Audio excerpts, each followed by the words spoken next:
Hi everyone, welcome to our class. Skandagupta స్టోరీని చాలా బ్రీఫ్గా చెప్పుకుందాం. ఇక్కడ మీకు క్యారెక్టర్స్ ఉన్న నేమ్స్ ఇచ్చాను అండ్ వాళ్ళ యొక్క డీటెయిలింగ్స్ ఇచ్చాను. స్కందగుప్త స్టోరీని రాసింది బాబు జయశంకర్ ప్రసాద్. మెయిన్గా ఇందులో మగధ్ ఎంపైర్ గురించి ఈ స్టోరీ అంతా ఉంటుంది. Kumaragupt king of the Magadh empire. ఆయనకి ఇద్దరు wifes, Mahadevi Devaki, Anantadevi. First wife Devaki సన్నే Skandagupt, hero of the story.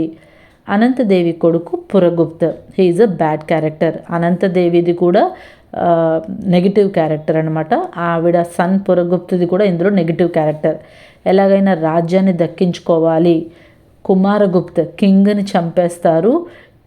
First wife అయిన దేవకిని కూడా చంపేయాలని ప్రయత్నిస్తారు.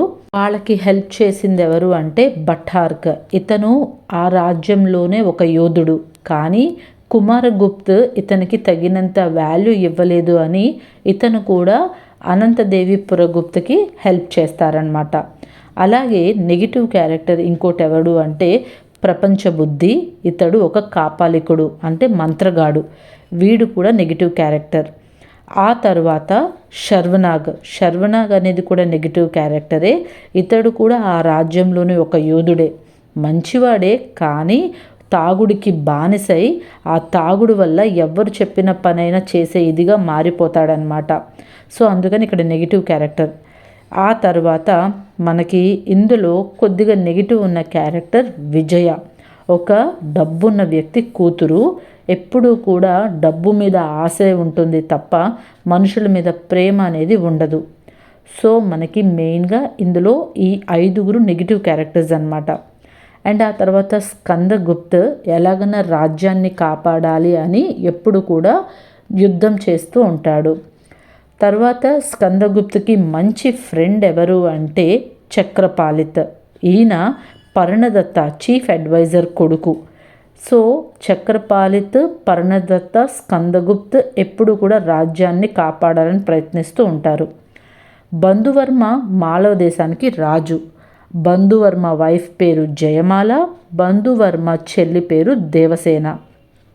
విజయ బంధువర్మ వాళ్ళ ప్యాలెస్లోనే ఉంటుందన్నమాట. ఒకసారి స్కందగుప్త్ బంధువర్మకి హెల్ప్ చేయడానికి వాళ్ళ దేశానికి వెళ్ళిన తర్వాత వాళ్ళ ప్యాలెస్కి వెళ్ళినప్పుడు విజయాని ఫస్ట్ చూస్తాడు. ఆమె అందంగా ఉండడం వల్ల ఆమెని లవ్ చేస్తాడు. సో విజయ కూడా స్కందగుప్తు ఒక యువరాజు, బాగా డబ్బున్నవాడు కాబట్టి ఇష్టపడుతుంది. అట్ ఏ టైం దేవసేన కూడా స్కందగుప్తు యొక్క వీరత్వాన్ని చూసి ఇష్టపడుతుంది.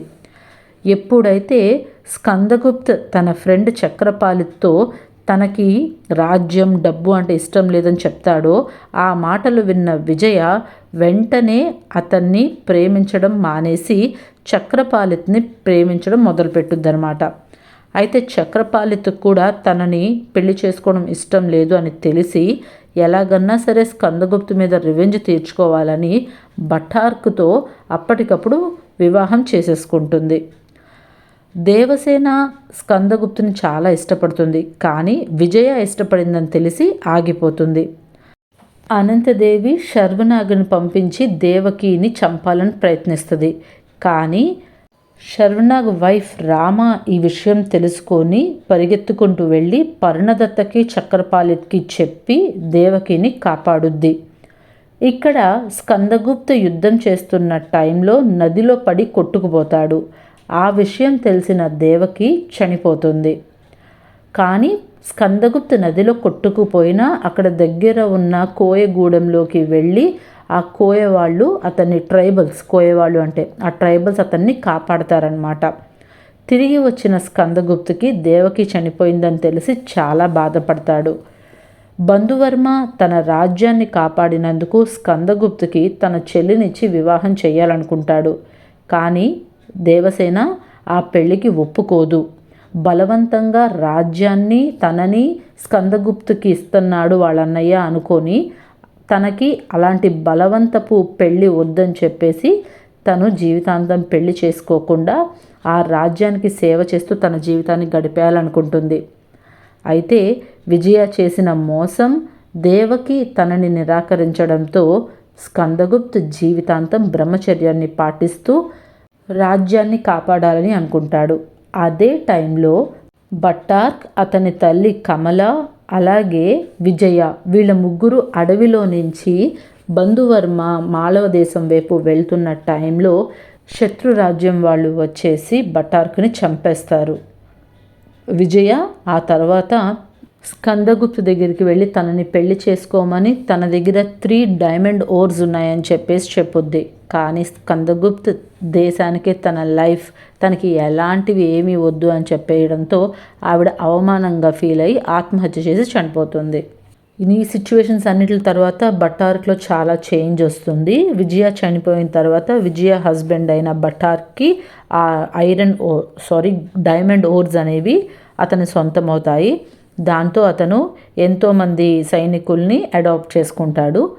ఆ తర్వాత హున్ డైనాసిటీకి చెందిన వాళ్ళందరినీ కూడా వీళ్ళందరూ పట్టేసుకుంటారు. వాళ్ళందరినీ కారాగారంలో పెట్టేసిన తర్వాత రాజ్యాన్ని తన బ్రదర్ అయిన పురగుప్తుకి అప్పచెప్పి భట్టార్క్కి రాజ్యరక్షణ భారాన్ని అప్పచెప్పి స్కందగుప్త్, దేవసేన ఇద్దరు కూడా దేశ సేవకి తమ జీవితాలని అంకితం చేసేస్తారు.